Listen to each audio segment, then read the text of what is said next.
In this episode of Man versus Marriage, hey, I'm just trying to change my life. I'm just trying to do bigger things. Why is everything happening to me? Be aware of distractions. Be aware of doubt. And be aware of discouragement. When my priorities got in line and I understood where I mattered the most, I didn't really have to seek to matter anymore. What's going on in my life?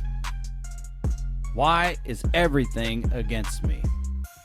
That's kind of the theme of this episode. So stay tuned.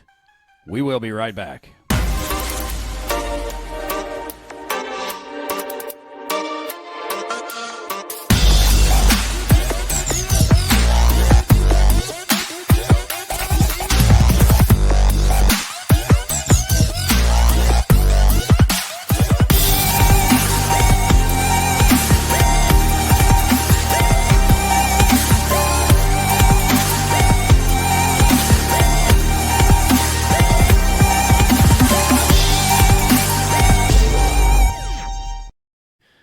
Welcome back to another episode of Man versus Marriage. It is I, Quincy Moran, in the Moran Family Studio.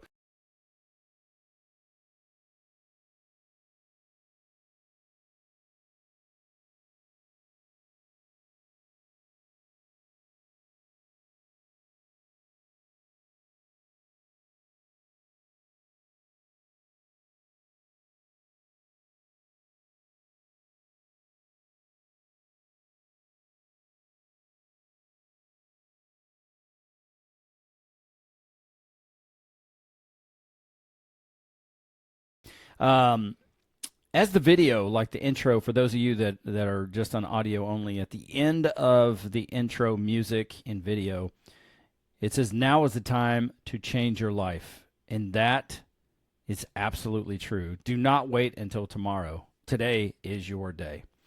I am joined in the Moran Family Studio with my lovely wife, who decided to take a drink of whatever beverage she's housing in this particular Alabama cup. So, honey, what's up? What's going on? Lots of stuff. Lots of What's going on stuff. with you? Hey, lots of stuff. Why don't you tell the people who you are and what you do? You are my wife. I was going to say, you already introduced me as your lovely wife. What else you need to know? I don't know. I don't want to label you. Don't make me throw something at you. Yeah, there's valuable things around. Don't throw them. So just tell the people a little bit about who you are in it and what you do. I'm your wife. I'm the mom of all them kids. And I'm an author. Oh, good.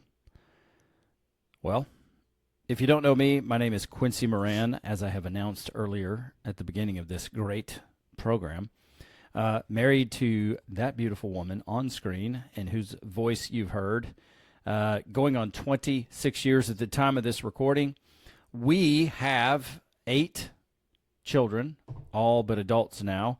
We have a son, triplet daughters, another daughter, twin daughters, and another daughter. And packed into this 25, almost 26-year marriage is a lot of exciting things, lots of good times, and some very, very adverse and difficult times, some that I hope you never have to experience in your own life. But with that being said, at year 10, we were really going through it. We had some tough times going on. And fortunately, at our church, Pastor Rita, she did marriage coaching. I think she might have called it coaching because it's easier for guys to deal with coaching than it is counseling. She's never said that, and I've never asked her, but that's what it was. For us, it was marriage coaching. And when we sat down in front of her, she had already done a lot to help Jeannie doing some one-on-one coaching.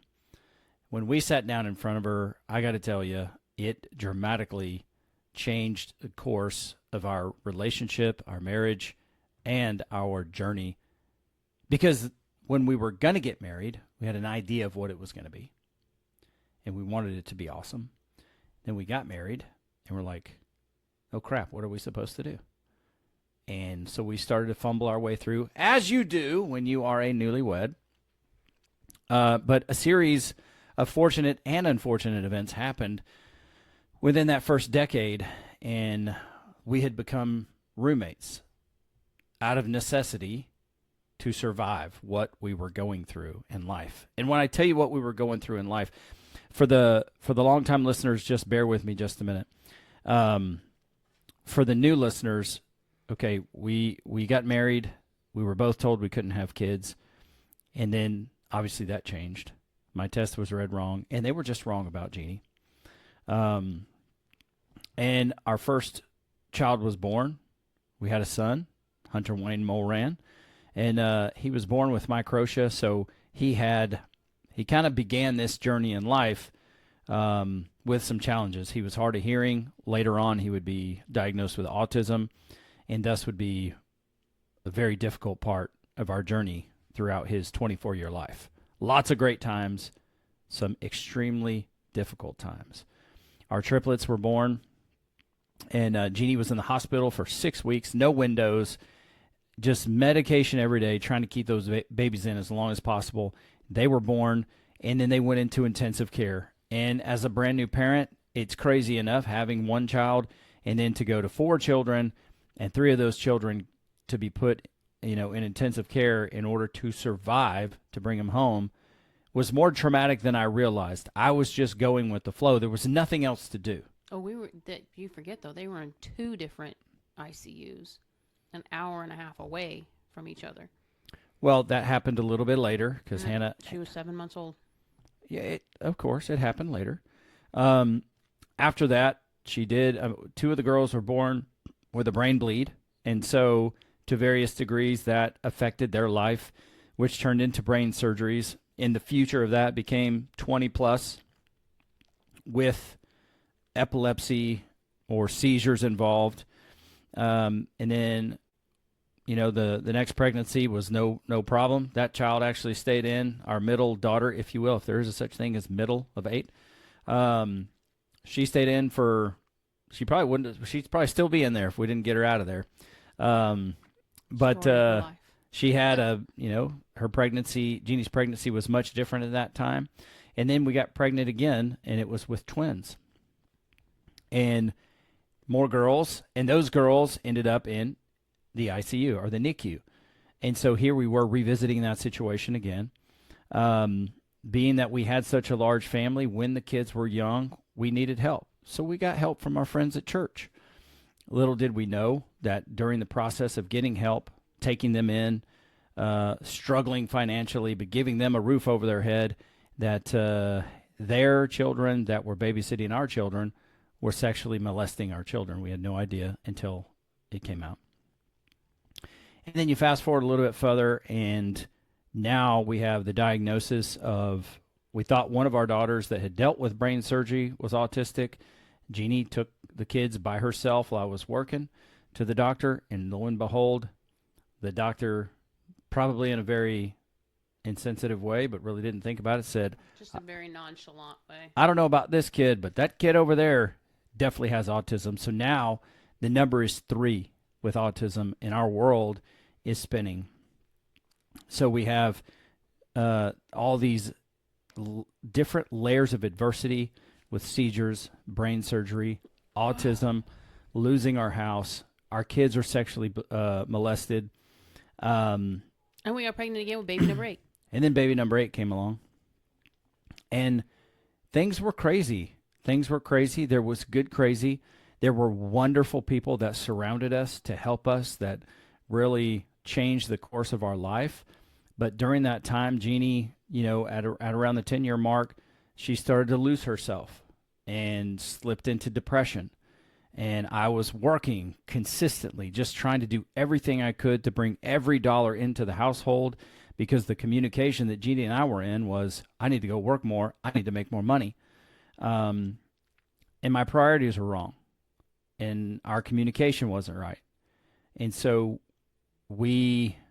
autism, the particular brand of autism, you might see this autism out on the streets. That's beautiful. They're savants. They do crazy things. They sit down at a piano and they play, or they do artwork, or, just amazing things that some of these children on the autism spectrum do. That's not our brand. It's a different brand. While that brand, it does come with significant challenges, sleepless nights, physical abuse, and that's us getting the brunt of the abuse. I don't mean for that to sound crazy, but there are times where these kids lash out and they do Hulk strength. They do get violent towards you.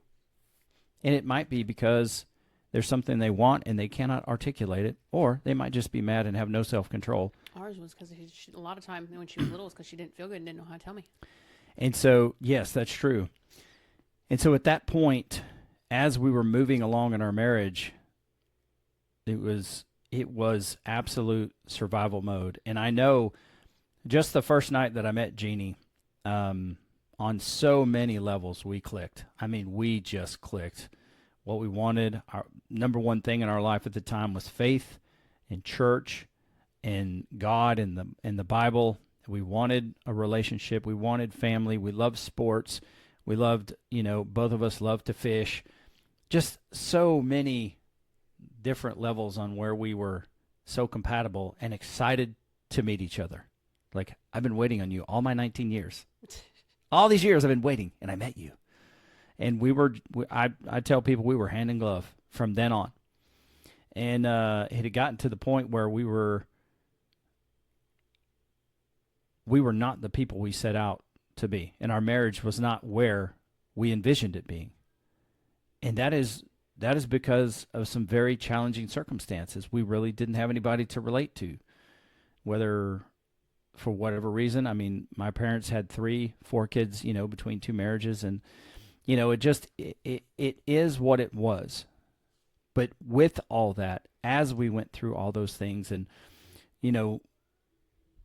made steps through each and every layer of adversity that came our way, it was truly setting us up to have an amazing relationship. And it's incredible what is possible if you both decide that you're all in. And the fact is that you guys there's a good chance you're going to start in the same place. If you're fortunate, it doesn't mean you're always going to be in the same place. One of you might be towing the line for a while. One of you might be towing the line at a particular leg in the journey. And that's what we do. And so after that marriage coaching and Jeannie and I getting in, to that coaching with Coach Rita and understanding that we were harboring resentments towards one another and that we had no concept on how to communicate. We didn't know how to appreciate each other's differences and how to use them as a strength. We didn't understand about the value of deep, intimate relationships and deep, intimate sexual relationship. We just didn't know those things because we did not know. And we did a pre-marriage class. It was a great pre-marriage class. Oh, okay, so yeah, but a lot of the things that should have been covered in a pre-marriage class, in my opinion, after 10 years and going through the stuff we went with Rita, the one class they went over with us about sex and intimacy, y'all, that should have been the whole 7 weeks. There should have been a whole 7 weeks to cover that one topic because so much in your marriage rides on that. No pun intended. It's a connection point that if it's not nurtured properly, not a lot of other things, at least for us, I can't say everybody's like that, but for you and I, if that part of our life is not nurtured properly, if we don't give it the time and attention that it deserves to make it more than just get in, get out, get off, it's very, very foundational for us and what keeps our marriage solid. Like literally, yeah. It's one of those things where I'll put my crap out there. When we dropped our daughter off and came back that night, I was feeling so off kilter because when we dropped our daughter off at college, yeah, and came back home.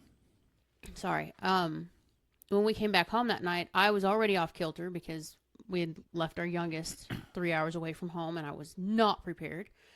And then I had gotten a call about my parents and a health situation going on there.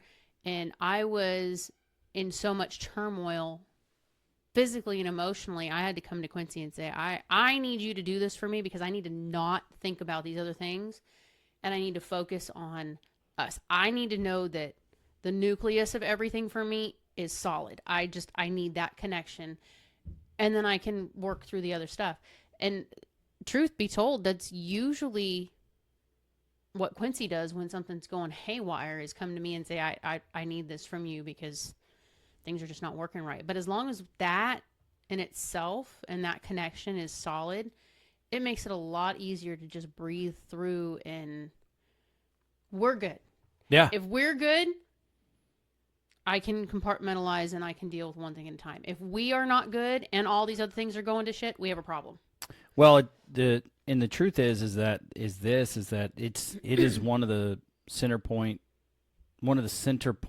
pillars of our relationship, and that may or may not be the same for you. I'm just telling you what's been successful for us. And so there were umpteen 25, 30 things that we were unaware of. But like we've talked about in previous episodes, we got all the theory. Some of it you have to learn with practical evaluation. And we were both pretty selfish. We were both pretty hard-headed. I think we had this weird expectation that we were just going to move in together after getting married, and things were going to run along like they did when we were dating. But it's a whole different world. Mm-hmm. Cue the music. It's a whole new world. Mm-hmm. A new fantastic point of view, because you learn a lot more about somebody you live with as opposed to you're dating, you're together, not 24/7, but, off and on and off and on. So with that, I have been the dreamer in the relationship. I have been the one that has started several hundred different things. Because it can be confusing in life when you are just being you and people tell you, hey, man, you've really got a face for radio, Quincy. You got a great voice for radio. You're a great speaker. You should do this and you should do that. And you feel like, yeah, you should, but you really don't know what or where to do it. So you're looking for meaning. You're looking for purpose. You're looking to feel like you matter. And unless your priorities are in line, you won't realize how much of that you already have under your own roof. And so I wasn't chasing those things. Number one, I was chasing those things because I was desperate for one thing to hit, because we were in a tumultuous place financially. It was horrible. It was terrible. But when I reprioritized my life and saw that, my first ministry is under my own roof, where I want to matter most is to my wife and my children, where my purpose and my calling is to lead my family. And I do matter to these 9 people. At minimum, I matter to these 9 people. And it just dramatically changed my life. Lord, I hope the construction is good, because autism is jumping. Happy.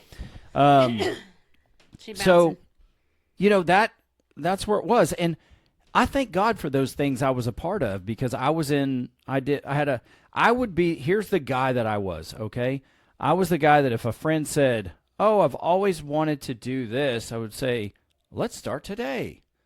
My late friend, Chris Salisbury, we were sitting in his living room, hanging out, talking, and he's like, yeah, I want to DJ and I want to do radio someday. And I don't remember how long it was, but I heard him say it more than one time, and I'm like, do you have a blank cassette tape? Yes, I'm aging myself. I was like, let's go in there and do it now.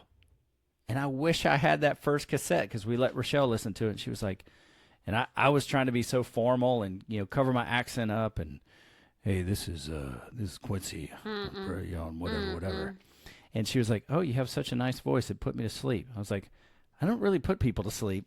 But it was that process where his DJ career took off.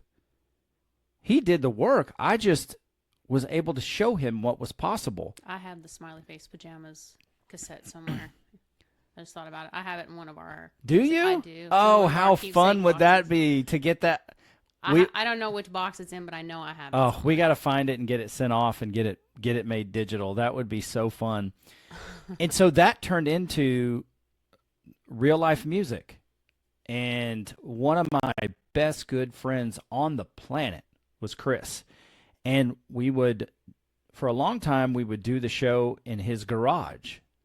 And this is before internet radio was a thing. Like, this was in the late 90s. It was very underground. And we were doing radio. We were in a studio out in Palmdale, California at one point. And so there was a little radio station, and we did shows at colleges. He did live DJing, and I was his MC. We did those things. And Bob Seger. yeah, play some Bob Seger, woman.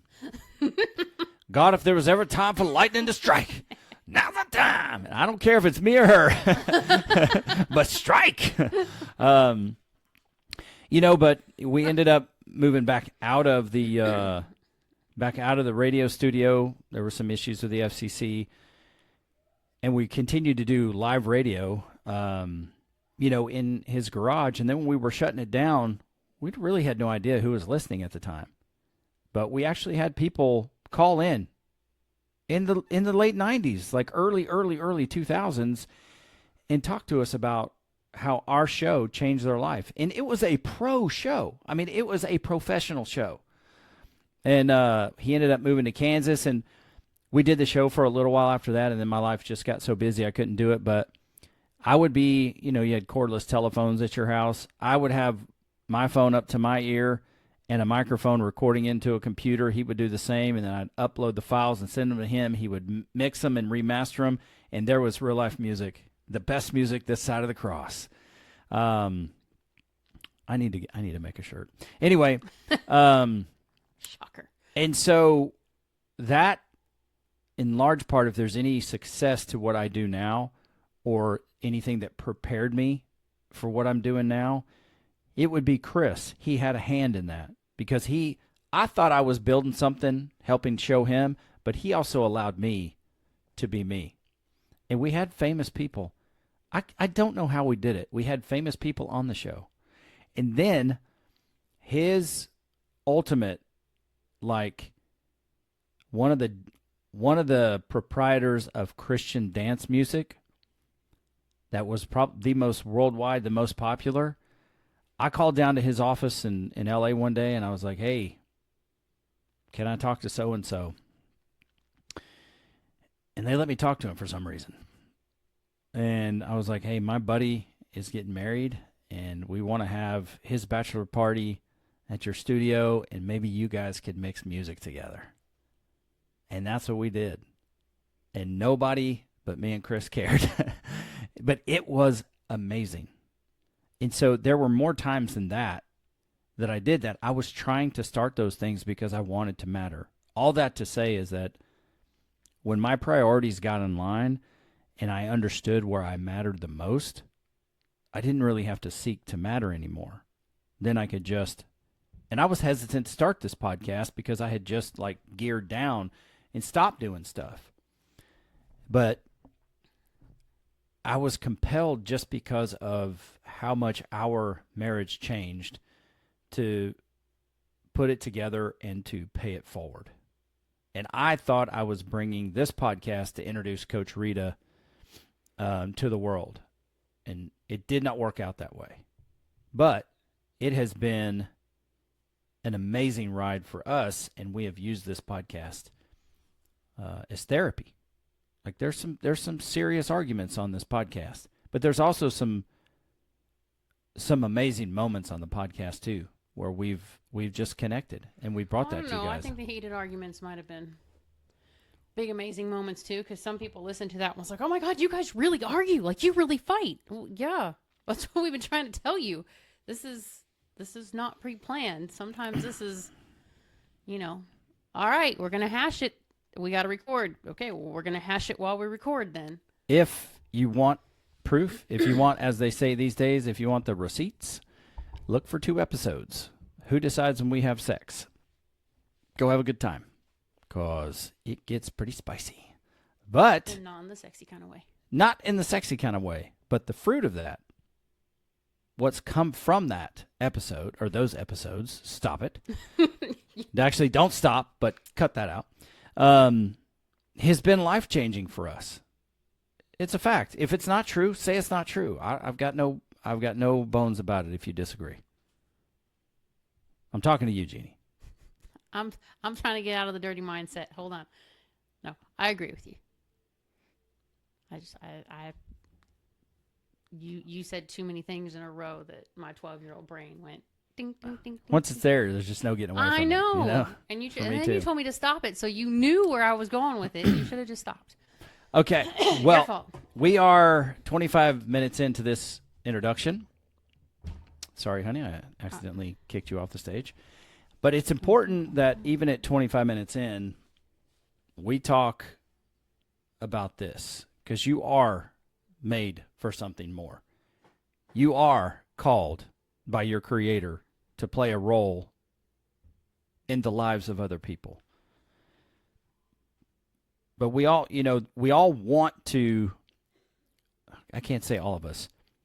If you're wired like me, or even like Jeannie, you've been given a particular set of gifts and talents. And no, you're not Liam Neeson, but who is? Liam Neeson. That's a fact. That's pretty funny. Nice one, honey. But what it seems like when you start to do something new, maybe you are starting a podcast on your own. Maybe you want to write a book. Maybe you want to get healthy and lose weight and get in shape. Maybe you want to start a public speaking career. Maybe you want to start a nonprofit foundation. Maybe you're trying to go back to college and get a degree for a new career. You're trying to pivot somewhere. Maybe you're trying to get more involved in your church. Maybe.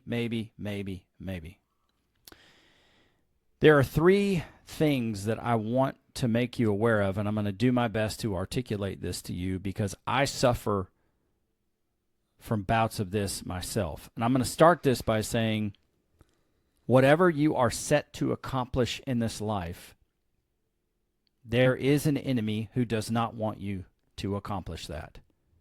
And if you were not aware of that until this moment, I want to make you aware of it because it is a serious situation. And when you get on this road, I will say not all things are the enemy, but I've got 3 or 4 categories of things that will stand in your way. And look, here's the transparency. We've been doing this podcast going on 7 years. I thought myself that we would be able to help more people by now. And so I'm a bit disappointed that the platform is not bigger because that means I haven't reached all the relationships, all the people that potentially I could have. But in the same respect, I've been treating this podcast like a passion project instead of like an ultimate priority in order to grow it. And when you podcast, when I podcast, I can't really talk about anybody else. You will go through the series of discouragement. And each time I could be spending my time doing other things rather than sacrificing time from my family. I could be doing other things with my time. But I do this because I feel compelled. I feel called to do this, to pay it forward. And so when things are not going like my expectation would want them to go, I get in bouts of self-pity and discouragement.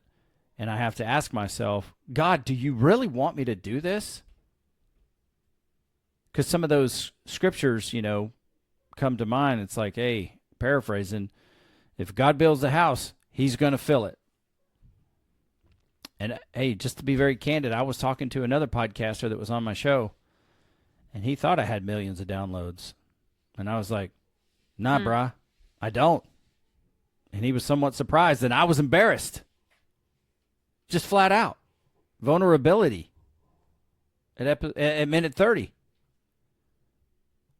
And so I was like, man, I must be letting people down because I don't have millions of downloads. It's less about the number of downloads. For me, it's the opportunity to impact people's lives at a greater scale. I have been notorious in some things to start stuff and to not finish them and to get distracted and move on to the next thing. Same. That has been my thing. Kind of live in that mindset of I'm a jack of all trades, but I'm a master of none. I'm sick of that. I want to be a master of something. Well, Quincy, if you want to be the master of something, you got to do the work. You have to invest the time. You have to embrace the suck.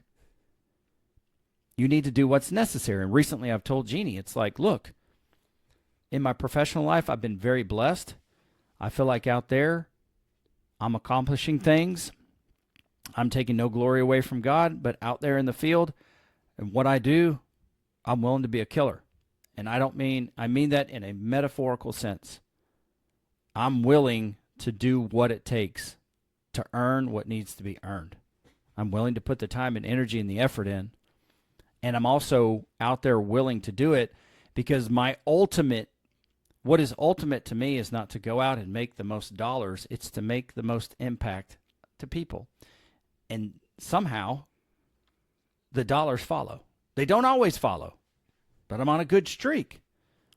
And so I started to get discouraged, and I had to kick myself in my own balls and say, dude, look at the advice you give people. If you are just going to keep complaining about something, but you're not going to do anything to change it, then shut up. Just shut up. And that's the conversation I have with myself. So I said, okay, I need to realign myself. And so I took our momentum exercise for marriage, and I've actually taken it and I've modified it, and I'm in the process of doing the podcast that way. Because I do want millions of downloads, because that means we could potentially be affecting millions of relationships. And that is where I want to be. That also means that Jeannie and I will finally be able to put together a seminar or a conference or a gathering and come out to you personally and your group and be able to share with you like person to person, to be able to talk. So you will see that we are real people, and what's possible for us is possible for you. And then I'll be able to put these small groups of men together so that we can start building each other. We can start encouraging and growing one another and affecting society and culture to help men become men again and not be afraid if they take a stand or if they say what they believe that they're going to be labeled as toxic for their masculinity, but to be present at their home, and to lead their families, and to do it from a foundation of love. And so in order to do that, we must grow the platform. And in order to do that, there are some things that I need to do that are in the process now. But here's what I want to say. I wrote this down last night. Be aware of distractions. Be aware of doubt, and be aware of discouragement. When you are on the journey or on a path to greater things, to achievements, whether it's in life, in your career, or in your relationship, the enemy will send things to distract you. Those distractions have the potential to discourage you. And once you get discouraged, that will create doubt within you. I'm here to tell you that is the process by which it happens. And sure, there are other ways it can happen. But that will happen. So when you are sure that you're on the right path, when you are answering the call, and you are stepping forward in the areas of life where God calls you, you should expect there to be challenges. Why is that? There's something really cool on The Chosen. You know, fish are swimming in one direction. All of a sudden, one gets called, it turns the other way, it repents, it goes the other way, and it starts swimming against the current. So anytime you are going to change something in your life, understand that you immediately will feel some resistance because you are going against the current and the momentum that you've built for your life. Did you realize that? It's a fact. It is the way it is because let's just say you're drinking too much and you want to be more of a casual every once in a while drinker as opposed to drinking every weekend and maybe a couple nights during the week. Well, when you finally make the decision that I'm not going to drink during the week, guess what? Somebody's going to invite you out. There's going to be something to celebrate. There's going to be an old habit that comes around that would invite you to do what you've always done. Now, is that because you've decided to change? No. It was probably going to happen anyway. But those things will happen. And then at that point, you get to choose whether you compromise your values and go along with it, or if you stay the course because you're building momentum in another direction. You might experience that in times where you have wanted to go on a diet to lose weight. And it's like, well, I can't start this week because it's Thursday. I'd rather start Monday. But then if I start Monday, it's my best friend's birthday on Wednesday, so I'll be tripped up there. So I probably won't start until 2 Mondays from now. Oh, crud. But that next Friday is Christmas, and so. So immediately you start to face resistance. You start to face a new current. Just the feeling of it makes you want to turn around. Now, here are a few areas in life that you can expect. Honey, if you need to stop me at any time and speak up, please do. No. Okay. Here are some areas by which you will be challenged. I'm sure there are more. I'm sure there's a better way to say it, but I'm going to give you my take. Number one is by the haters. The haters. Mad because I got floor seats at the Lakers. See me on the 50-yard line with the Raiders. I met Ali. He told me I'm the greatest. Never mind. It's by haters and scoffers. And what are they doing? Why are they telling you? Why are they saying, oh, that's never going to happen, or you're dumb for even trying that, or ridiculing you or making fun of you? I'm going to let you in on a secret. The haters and the scoffers are projecting their own disappointments,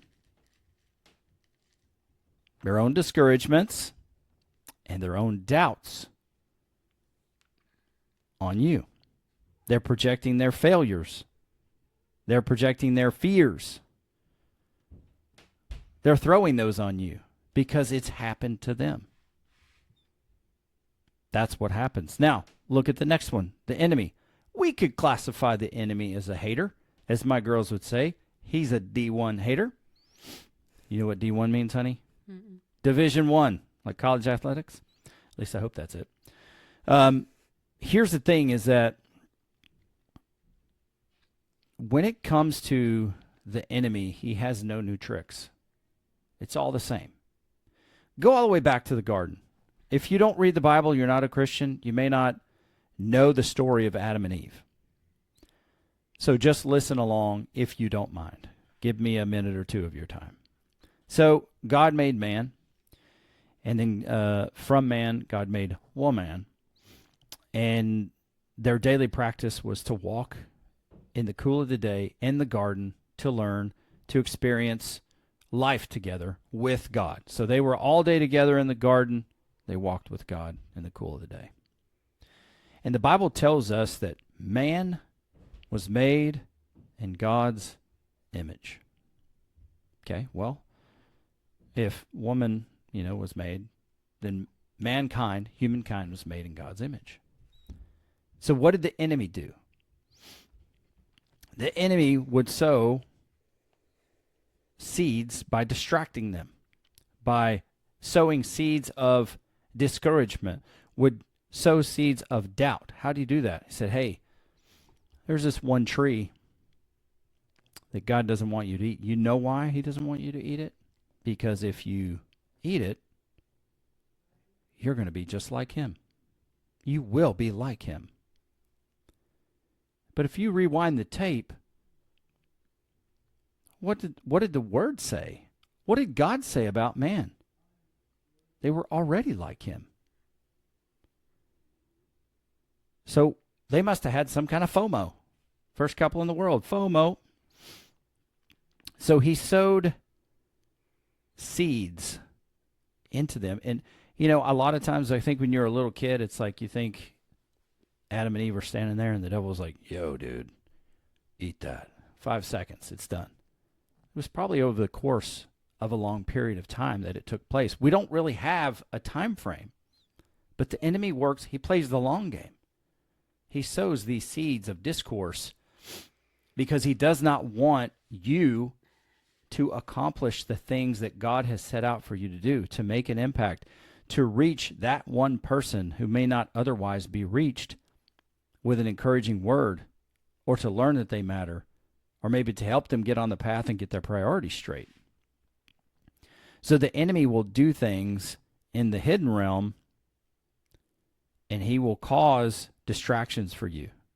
If you entertain those distractions, depending on what they were, at one point or another, you could get discouraged. And then when you start to think about the things you've done or how much time has gone by and all the progress you've lost, you'll start creating doubt if you're really supposed to do it anyway. The Bible tells us that Satan is like a roaring lion. He is seeking us to devour us and to destroy us. And I don't take that lightly. Why? Because I see the evil that's present in the world.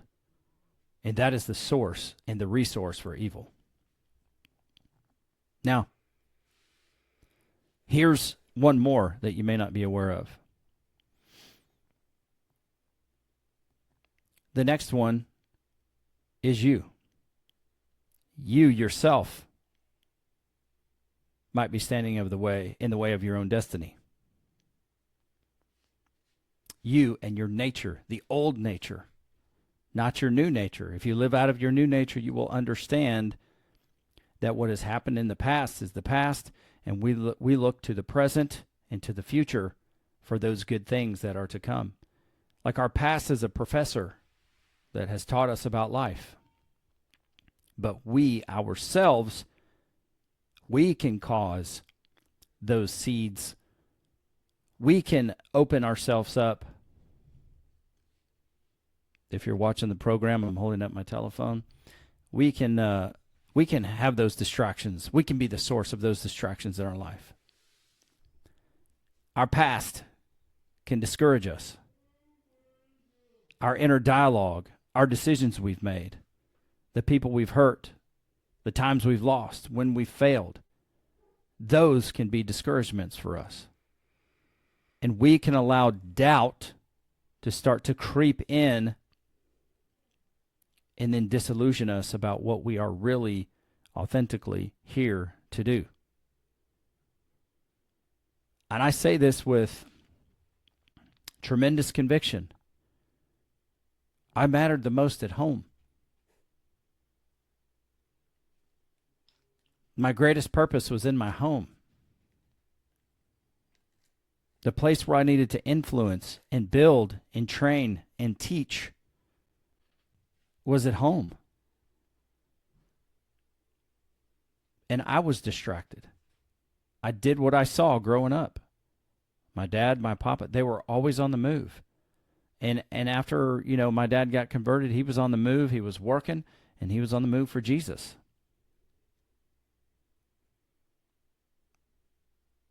He and I missed out on time together. That was his priority. It's what he believed he should be doing. So I decided to go another direction. And yes, it took some very hard conversations for that to happen. One of those conversations was my pregnant wife sobbing in our living room saying, I need you. I need you here to help me. And I am so glad that you told me that. I am so thankful that you communicated it with your entire heart, with your body, you communicated it. Because that's what I needed. That's what I needed to understand. Is God did not give me this wonderful family to take off and go somewhere else and do someone else's ministry. Maybe he did that for you, but it wasn't for me. I was meant for something different. And that was to invest the time and energy and the heart and the love into my family first. Because I always heard, coaches that I idolized coaching football or pastors that I greatly respected as they got closer to the end of their life. Their one of probably many regrets is that they did not spend enough time with their family. And here I was getting ready to do the same thing. And look, there are some professions that men and women go into where they have no choice but to sacrifice their time and their family. The one that comes to mind the most is the armed forces. Our veterans. It's not just the guy or the gal that's deployed overseas. The whole family sacrifices for that. So I want you to know, and Ed Milet has so many podcast episodes on this. And I'm encouraging myself as I'm encouraging you with whatever your endeavor is, that you are closer to getting there than you think. Something that Brendon Burchard said that really, really changed my life. And thanks so much to my wife for sending me, this particular podcast as well with Ed and Brendon on it. But it's like, hey man, your goals that you set out to achieve, they're not the end result. They're the mile markers on the highway that tell you what direction you're going. They're aligned so that you can move towards the bigger goal. And you've got to start somewhere.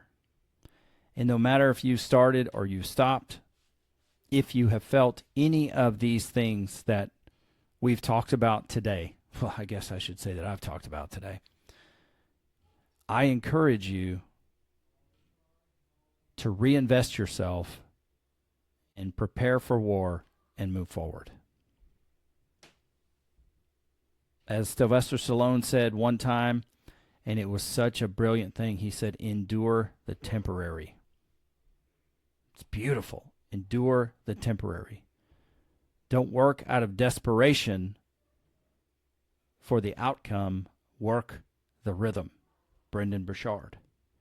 And there are tips, there are strategies, there are keys to victory. And the people that are out there actually doing it, not your fly-by-night influencer, but the people who are actually doing it, they're ahead on the path.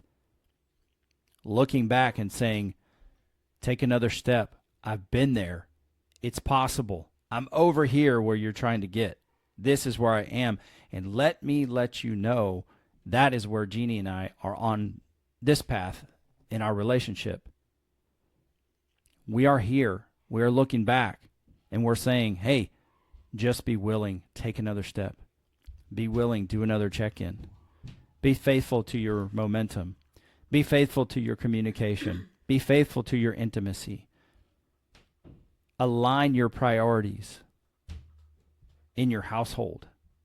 Align your ambition with God's good and perfect will in your life. You are closer. Quincy Moran, you are closer than you think to breaking through and to building into millions of downloads and helping millions upon millions of relationships like you were helped. That's a message to me, and I mean it with the greatest sincerity. You will stay the course. And as long as you're willing to do what you've set out to do, to work the rhythm and not lose your mind and become anxious about the outcome, it's going to happen. So continue. Anything to add before we?